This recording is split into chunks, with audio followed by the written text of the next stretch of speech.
أشهد أن عليا ولي الله أشهد أن عليا مولى المعصومين بالحق حجج الله.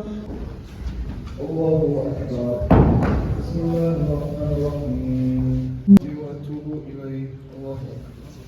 سبحان ربي العظيم وبحمده. اللهم صل على محمد وآل محمد. You know what that means? We're Muslim. It means we have answers. One thing I want to tell you guys today, and I really hope you remember it, and I wish someone told me this when I was a kid. Islam doesn't mean rules. If I ask some kids, they tell me Islam is halal or haram.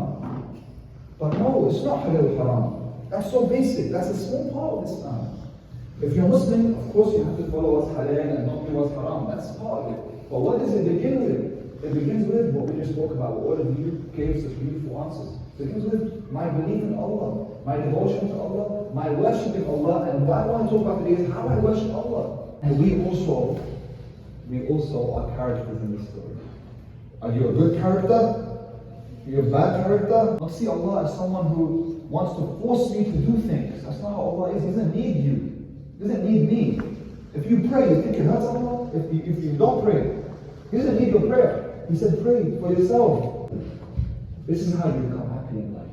This is how you have your head on your shoulders.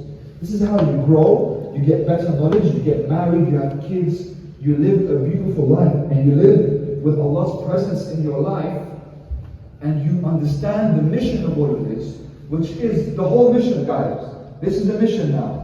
The mission. And you're going to remember these words, and you might not understand them, but I want you to think about them this year, next year, 10 years. The mission, the reason we're here, the reason we're created is to know Allah.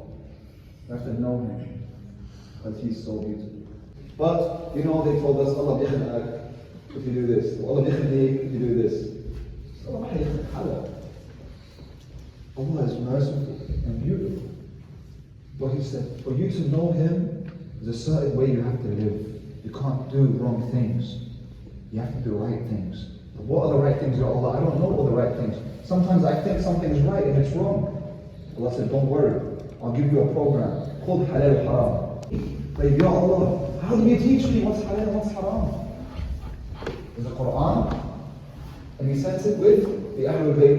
He sends it with the Prophet Muhammad and the Ahlul Bayt. So that's why we follow them. So what you guys right now, what's more important than anything is understanding this belief system, okay? Who knows from where they came, where they are, and where they're going. That's what Islam's about. We're supposed to know where we come from. Like when I asked you guys, from where? Adam and Eve, the previous world, right? Where we are now, where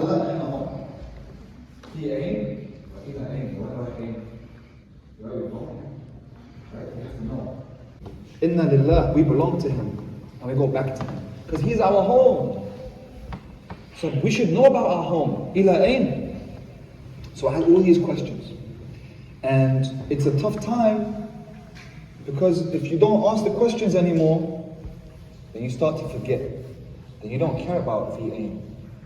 And you don't care about ila ain anymore. You forget. You just care about having fun and living now and following your desires and what feels good. But you know what happens when people just follow the desires and what feels good? You end up on a really rocky slope towards your own destruction. Eventually, if you make the wrong decisions, you're going to leave. And guess who is the true loser? It will be the one who leaves. And many have left. I know many who have left. And I'm not telling you guys about something that's far away. Many people leave. What do I mean by leave? They start acting different. They start thinking different. They stop worshipping Allah. And then the halal or haram doesn't matter to them anymore. So I thought, I'm going to die on this mountain.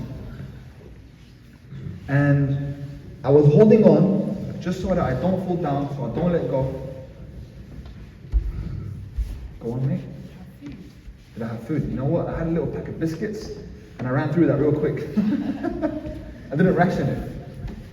And I'm so scared on that mountain. Pitch black darkness, I see nothing. And then I start hearing. I'm so scared. So let me begin. So I went to the mosque. And I hadn't been in an Islamic environment in a lot of years, so I couldn't read Arabic anymore. I had gone to Arabic school and I had forgotten everything. So I remember I sat down and they had a little Quran class. And I asked if I could join. And it was all kids. Okay, they're all 10, 9 years old. And then there's me, who's 20 at the time now, sat down with them. And I began to read with them. And someone told me about this dua in the mosque. It's called Dua al-Ahd.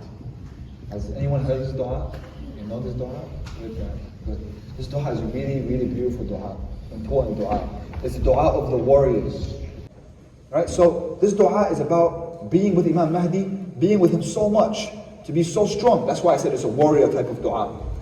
This dua 40 mornings in a row. So I read it for 14 mornings in a row.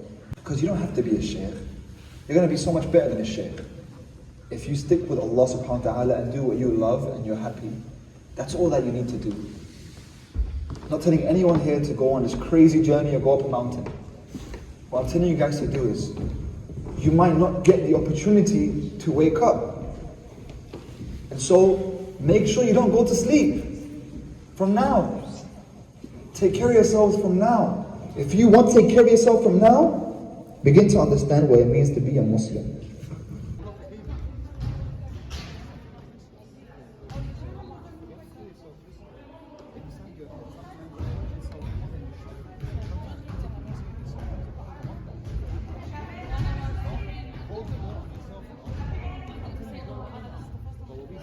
He can't do it by himself. So he's saying, yeah, Shabab, when? I'm ready. I've been ready. Yeah, of course he lives in a house. Yeah, he's a normal man. He has friends. He's waiting for us. But he needs people to be with him.